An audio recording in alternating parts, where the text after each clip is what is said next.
Right, one of our big questions this morning, should pregnant women be spared prison simply because they're pregnant to avoid babies being born behind bars? Today, the government will be asked in the House of Lords how many mothers with babies are currently in prison and if alternative sentencing, not involving being put behind bars, should be considered. Well, ITV News were recently given unprecedented access to a mother and baby unit in a UK prison. They spoke to one woman who said her place in the unit has been a lifeline.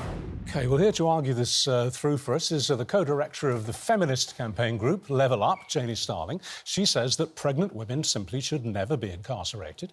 And criminal lawyer Roisin Tasman, who says that if a pregnant woman commits a crime that's worthy of jail, then they should do the time. Well, let's come to you first, Janie. I mean, you can't mean never. I mean, what if, as I was saying, Rose West or Myra Hindley had been 6 months pregnant when they were sentenced? Surely they should have gone to jail. So I just want to set the context for where this question has come from in the House of Lords. So in the last 5 years, 2 babies have died inside women's prisons where women were left to go into labour inside their cell without any medical assistance. The first of those baby deaths was the death of baby Aisha Cleary at Bronzefield Prison in Surrey. And what happened was her mother went into labour in her cell, locked in her cell. I think a lot of people watching this might not quite realise that pregnant women are locked in their cells overnight. They can't kind of come and go. There's no special allowances there. So she was locked in her cell overnight. She went into labour. She called for help multiple times. Her calls were ignored. She gave birth to her baby alone, with no choice but to bite through the umbilical cord. Her baby died. Dreadful treatment now, and an appalling case, not the norm for women having babies in prison, I would hope. So if, in that circumstance, obviously shocking, absolutely unacceptable treatment. But that doesn't answer Richard's question, which is what if a mass murderer was convicted and got pregnant? Would you argue that they should be spared jail? So, as you let me continue, what I was going to say is, as a result of that baby death, the prison ombudsman then ruled every pregnancy in prison as high risk. And it wasn't until last year when the Sentencing Council... Let's talk about the principle here, all right? Of course, women lose their babies in tragic and unforgivable circumstances outside jail as well and in hospitals. All right, let's set that to one side. You've made that point. Please answer the general point behind the question, because, you know, people watching want to know what you think. Should a serial killer, and there are women serial killers, who is pregnant, be spared jail simply because she's expecting a baby? I don't think any judge in England would not send someone who has committed a crime like that to prison. But that is an extremely atypical case. We know the vast majority of women in prison are there for short sentences. 50% of women in prison are there for less than 6 months. The most common offence is shoplifting. What we need to talk about when we talk about prisons is the social factors that are driving women there in the first place, and also when we're talking about sentencing, bearing in mind this ruling from the prison ombudsman that all pregnancies in prison are high risk, it does unfortunately mean that a sentencing judge has to consider the risk that prison poses to the mother and to the baby, because when you're sentencing a pregnant woman to prison, you're not just sentencing her, it is a double punishment. So are you suggesting on the child as well? If the woman is facing a short sentence, and I wonder where you would draw that line, that they should not be sent to prison if they're pregnant? The government has admitted this. We've just seen the sentencing review, the independent sentencing review led by former Justice Secretary David Gauke, has recommended that pregnant women should be kept out of prison at all costs, and that's through community orders, suspended sentences and deferred sentences. Roisin, so that's the government's position. Would you draw a line? Would you draw a line, or would you say it's an absolute that a woman who isn't pregnant, who's committed an offence which, say, gets 6 months, goes to jail, and the next woman in front of the judge who's committed exactly the same offence but is pregnant should not go to jail? They should both serve the time equally. And the reason why I put it, I take your point that out-of-court disposals, community orders, suspended sentences are always considered in any event. A prison sentence is last resort, which basically shows that this female, this individual, is dangerous. As you stated yourself, Rose West.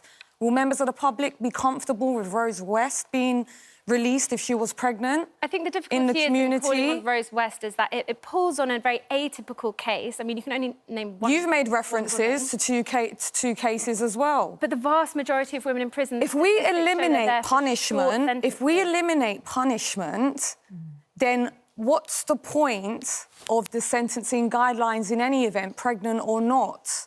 The new guidance came into force on the 1st of April, said that courts should avoid the possibility of an offender navigating the risks associated with pregnancy, birth and the postnatal period in custody unless the imposition of a custodial sentence is unavoidable. In your experience, Regine, because this is obviously very recent, it's only the last couple of months. That guideline isn't enforced yet. I'm sorry, just to correct you, that guideline is not enforced. That comes into force on the 1st of September. It has been delayed. OK.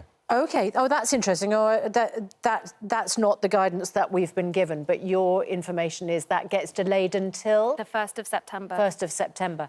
Do you anticipate that women will deliberately get pregnant in order to avoid jail? Yes, of course. I mean, statistically, females are less likely to be arrested, charged, convicted in any event. Now it's almost a somewhat cheat code. How to avoid jail, get pregnant. You know, it's so dangerous. It's not a safe precedent to set because there is healthcare in prison. There is healthcare. There is healthcare in prison. Let's not forget that. There is special support. mother and baby units. Yeah, there's mother and baby units. Yeah. If they need external experts to intervene, then they do. Do you have any evidence, Roisin, that women who have committed a crime, they know they've committed the crime, they suspect they're going to get convicted and it's a serious enough crime that they're going to go to jail? That's it. Do you have any evidence that they are then deliberately getting pregnant in the interval between being charged and appearing in court? We've already have an issue on trafficking, OK? And I already said statistically it's less likely that females are arrested... Please let me finish. ...are arrested, charged or convicted, OK? So if this female has been convicted of an offence which only attracted an imprisonment sentence, like I said, any competent lawyer acting in the best interest of their clients will attempt to secure an out-of-court disposal, community services with probation officers, and if the sentencing is less than 2 years imprisonment, get that suspended. But if it attracts an imprisonment sentence, then that's not someone we want in our community. That is not someone we want in our community. Is the answer to just ensure that pregnant women are treated properly in prison? No one wants to see a situation like the one that you outlined, where there was the absolutely catastrophic treatment of a woman giving birth. Completely, and that treatment still continues. Unfortunately, no, it doesn't. When it comes to prison, what happens on policy paper and what happens in practice are two completely different things. The Royal College of Midwives have said that prison is no place for a pregnant woman. The Association of Child Psychologists have said that it is no place for a developing infant.